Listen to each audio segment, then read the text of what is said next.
Voter তালিকায় নামের বানান ভুল, শুনানি টেনশন এবার শেষ। কমিশনের নতুন নিয়মে বিরাট স্বস্তি মিলল রাজ্যবাসীর।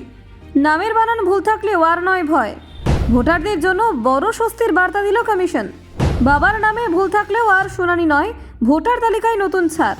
ভোটার কার্ডে কাশীনাথ না কাশী, এবার নিজেই মিটবে সমস্যা। নির্বাচন কমিশনের নয়া নিয়মে শেষ হচ্ছে ভোটার হয়রানি। 2025-এর আগে ভোটার তালিকায় বড় বদল, স্বস্তিতে বাংলার মানুষ। নামের বানান নিয়ে আতঙ্কে পড়ল ইতি, বিএলওতেই হবে সমাধান। দাদুর নামে ভুল আর আদালত ভয় নয়, জানালো কমিশন। রি-ভেরিফাই অপশনে সহজ হচ্ছে ভোটার সংশোধন। সামান্য বানান ভুলে আর ঝামেলা নয়, বদলাচ্ছে নির্বাচন কমিশনের নিয়ম। জানেন কিভাবে ঠিক হবে আপনার বা আপনার পরিবারের কারোর নামের বানান? দেখুন, পশ্চিমবঙ্গের সাধারণ ভোটারদের জন্য নির্বাচন কমিশনের সাম্প্রতিক সিদ্ধান্ত নিঃসন্দেহে এক বড় স্বস্তির খবর।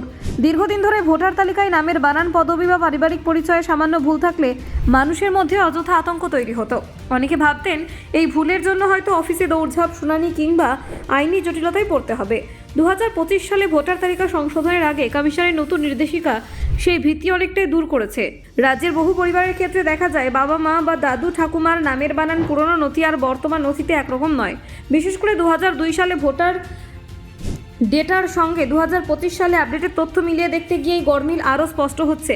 এতদিন এই অসঙ্গতিকে কেন্দ্র করে শুরু হতো নানান সমস্যা, কিন্তু এবার কমিশন বাস্তব পরিস্থিতি বুঝে অনেক বেশি মানবিক অবস্থান নিয়েছে। এই প্রক্রিয়ায় মূল ভূমিকা পালন করছেন বুথ লেভেল অফিসার বা বিএলওরা। তাদের ব্যবহৃত অ্যাপে যুক্ত হয়েছে একটি নতুন অপশন, যার নাম রি-ভেরিফাই লজিক্যাল ডিসক্রিপেন্সিস।